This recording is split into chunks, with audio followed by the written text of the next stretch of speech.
Akademisi Purwa dari Program Studi Manajemen Logistik IPDA 2 Politeknik Padang.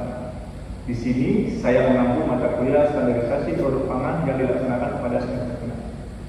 Adapun capaian pembelajaran lulusan yang dibebankan pada mata kuliah ini terdiri dari 2 sikap, 2 pengetahuan, dan 2 keterampilan khusus, seperti mampu melaksanakan dan mempertahankan proses inspeksi dan kualitas barang pada proses inbound atau outbound sesuai standar yang berlaku di sektor logistik industri makanan dan minuman.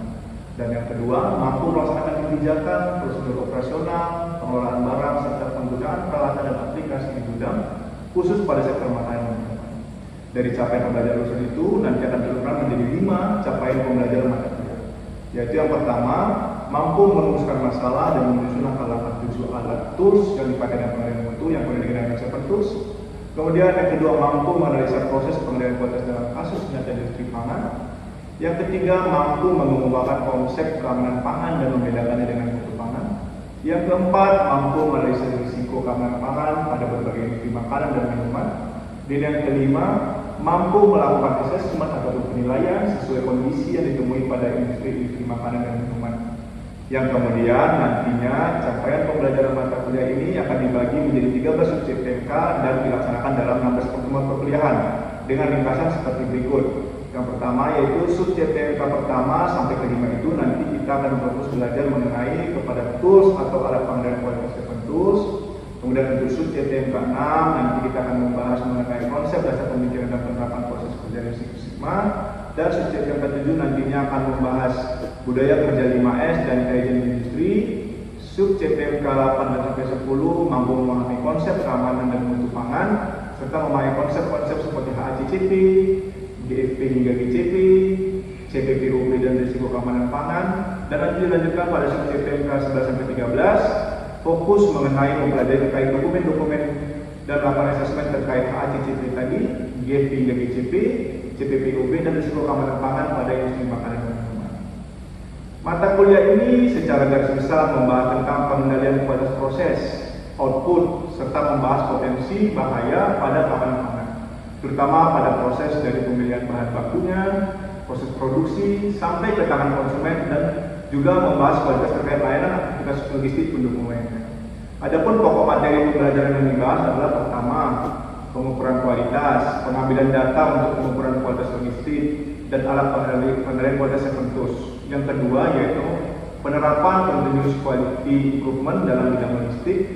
Yang ketiga berfokus kepada analisis dan proses implementasi serta membangun organisasi total quality management yang diaplikasikan dalam mutu pelayanan logistik.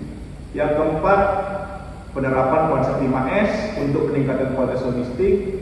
Yang kelima, penilaian analisis bahaya keamanan pangan meliputi aspek GMP, SSOP, HACCP, GHP, GBP, GWP, GRP, serta CPPOB. Dan yang keenam, yaitu analisis dan pengisian dokumen terkait hal-hal yang tadi disebutkan sebelumnya, yaitu HACCP, CPPOB, dan ISO pada mata kuliah ini. Kemudian, pada pelaksanaannya sistem pembelajaran mata kuliah ini dilakukan dalam bentuk kuliah tatap muka secara langsung. Metode yang digunakan yaitu ceramah, diskusi kelompok, kuis, dan tugas berupa latihan di kelas dan juga di rumah, serta tugas kelompok berupa studi kasus di mana langsung mengamati proses pengendalian kualitas dan keamanan pangan pada industri dan UMKM yang dikerjakan bersama-sama dengan kelompok. Materi pembelajaran ini nantinya dapat diakses melalui Microsoft Teams, Google Drive, dan juga WhatsApp Group yang akan diberikan pada perkuliahan pertama.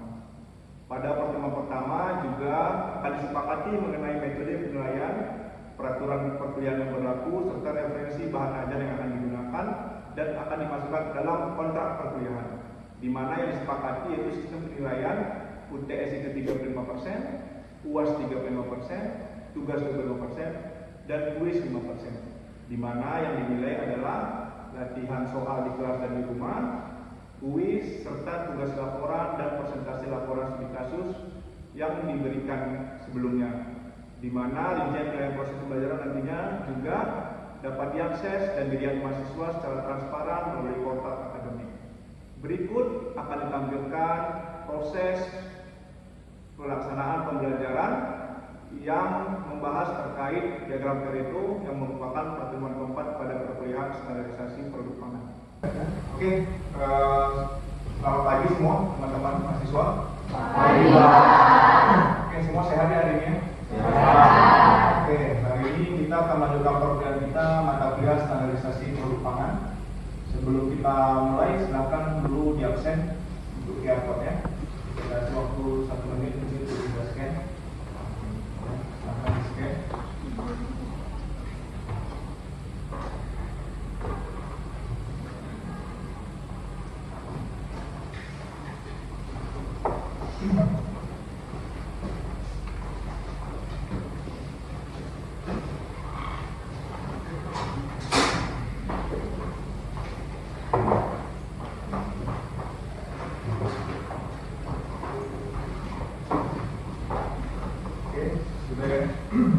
Saya akan coba panggil mahasiswa secara random untuk kita mengantisipasi kecurangan yang terjadi di absen. Oke, saya akan coba panggil Aldi Julianto ada, kemudian Aksa, oke, kemudian Chelsea, dan juga Deden ada ya. Oke, sudah lengkap. Jadi kita lanjut lagi untuk topik kita hari ini. Di pertemuan keempat yaitu terkait diagram Pareto. Ya, kemarin di 3 pertemuan sebelumnya kita sudah belajar mengenai apa itu standarisasi. Kemudian saya sudah menjelaskan juga masuk ke 7 tools ya. 7 tools yaitu ada 7 tools dan kita sudah belajar 3 yaitu check sheet untuk mengumpulkan data, kemudian stratifikasi juga itu untuk mengelompokkan data dan histogram untuk melihat sebaran data.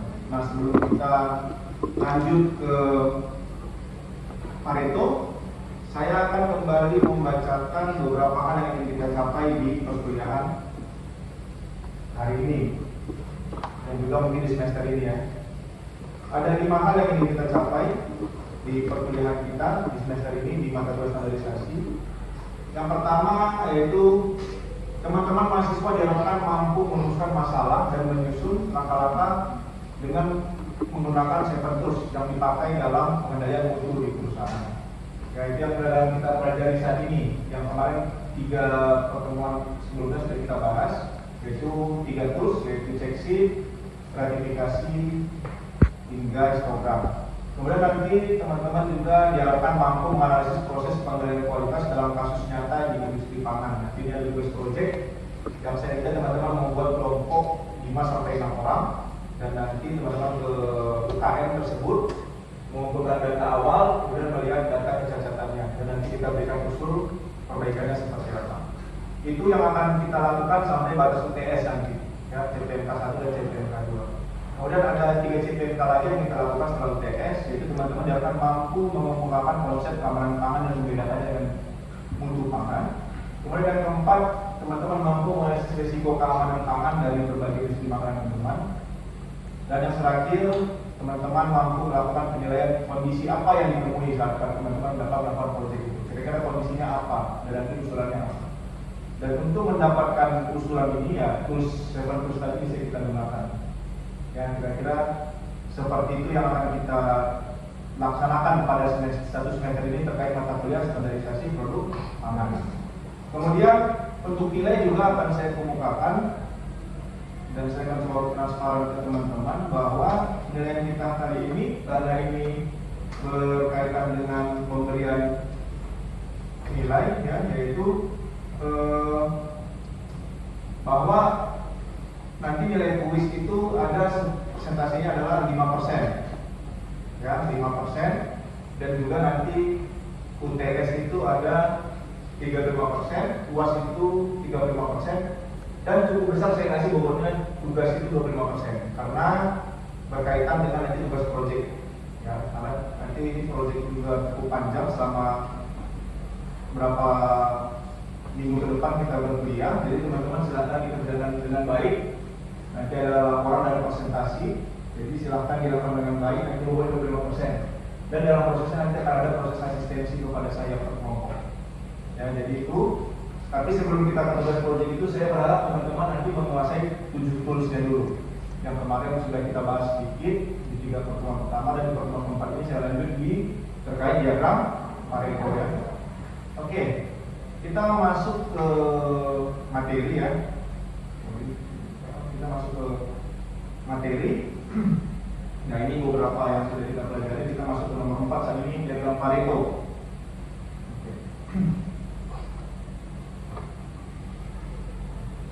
Mungkin teman-teman ada yang sudah pernah dengar apa itu diagram Pareto. Mungkin sebelum masuk sesuai dengan bahan yang saya kasih, bahkan mungkin di tugas pertama kemarin saya ngasih teman-teman mencari jurnal dulu ya, mencari jurnal, kemudian mencari jurnal Seven Tools, apa yang kira-kira teman-teman pahami, dan saya berharap teman-teman sudah paham apa itu sedikit tentang diagram Pareto. Kira-kira ada yang bisa menjawab apa itu diagram Pareto kira-kira? Oke, silakan Bia.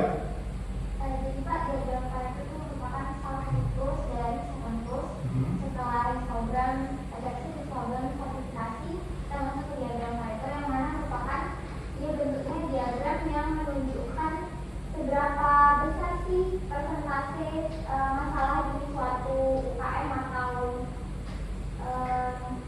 industri bisa apa? Jadi juga pakai sistem 80% 20% itu yang mana 80% itu misalnya jumlah kesehatannya atau persentase sesuatu yang diteliti itu, terus 20% itu adalah faktor yang mempengaruhi nilai 80% itu. Yang paling berdampak ya 20% tapi memberikan dampak sebesar 80%. Oke, lagi menambahkan mungkin? Oke, silakan Jara.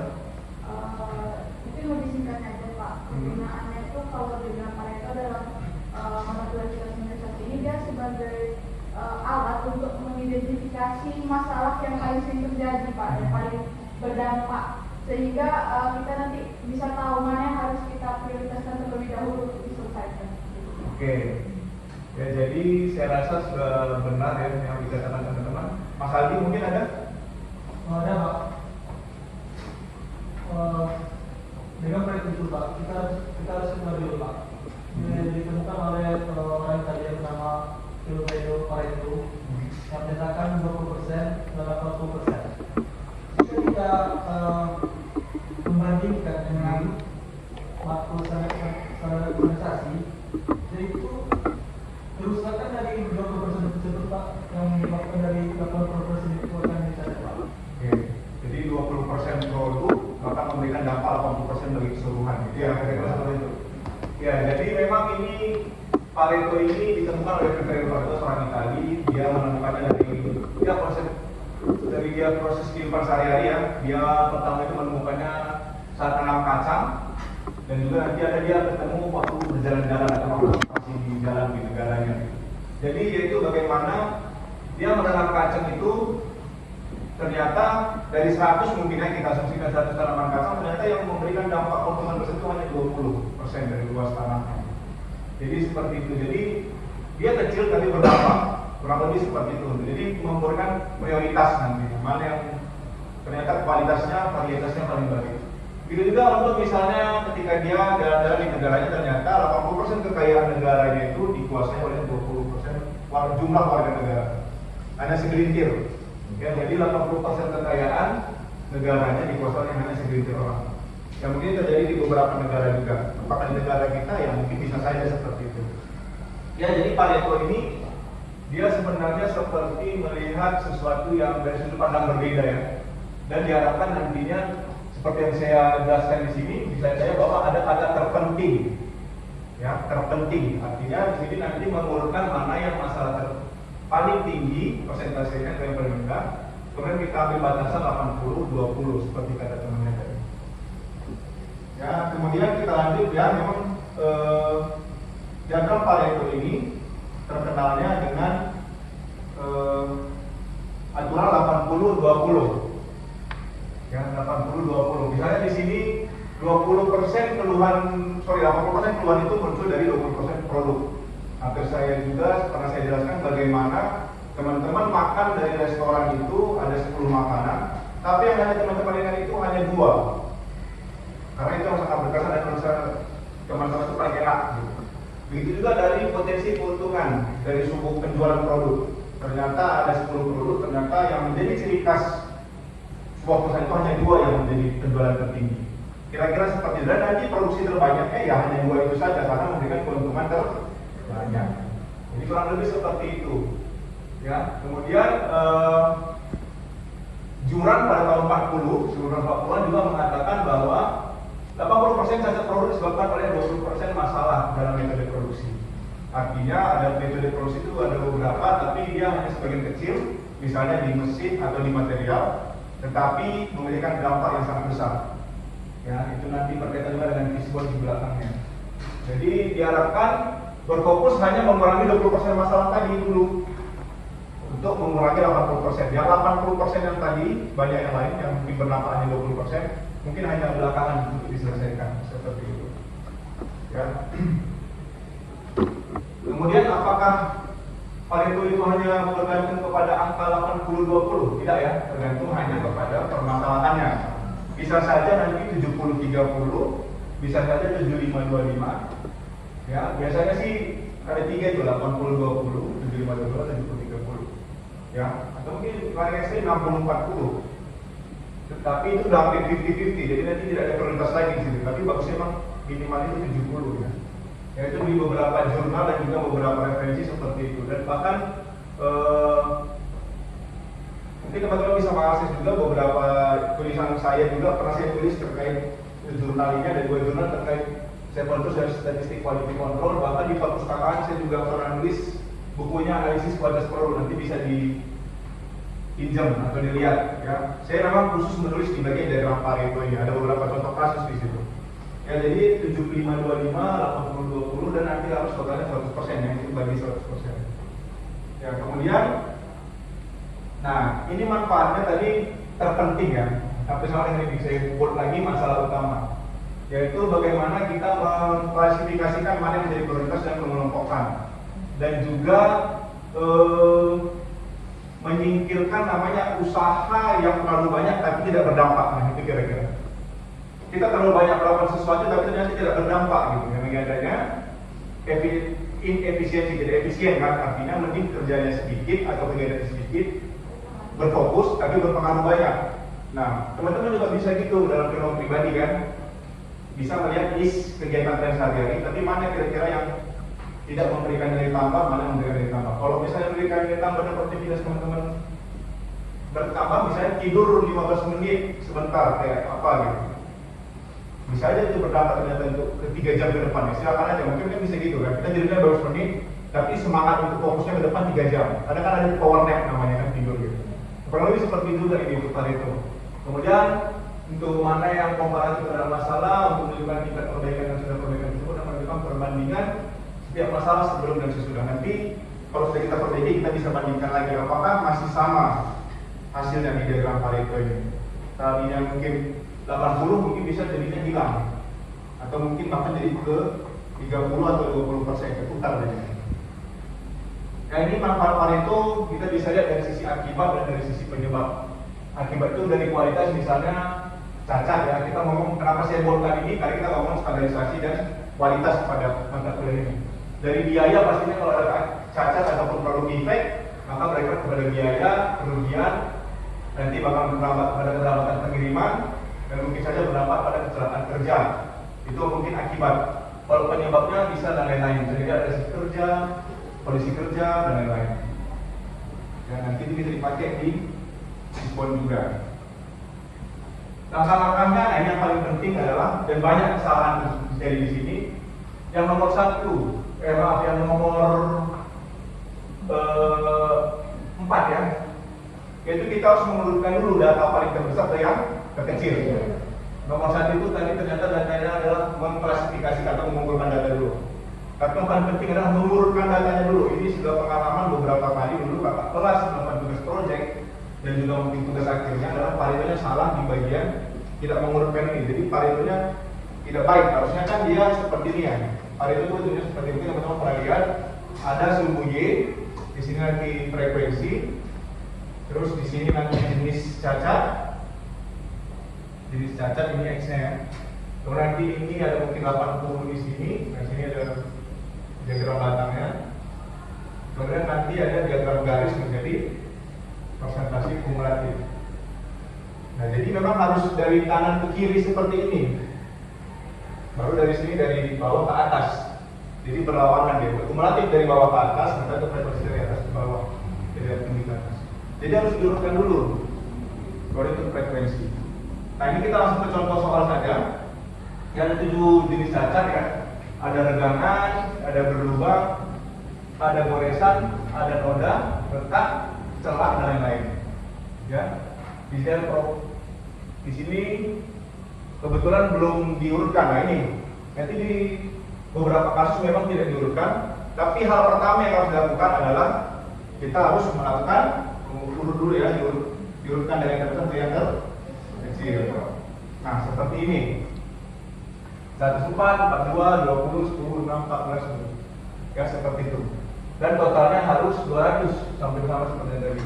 Kemudian kita hitung total kumulatif per cacat. Nah sekarang saya tanya, 146 ini dari mana? Siapa yang bisa jawab? Jawab. Oke, Adil silakan. Total kumulatif itu adalah hasil dari penjumlahan setiap jumlah frekuensi, yang mana jumlah frekuensi yang pertama itu menjadi acuan Pak. Contohnya kan yang pertama itu regangan ada 104. Oke. Nah 104 itu nanti dijumlahkan dengan jumlah frekuensi yang kedua.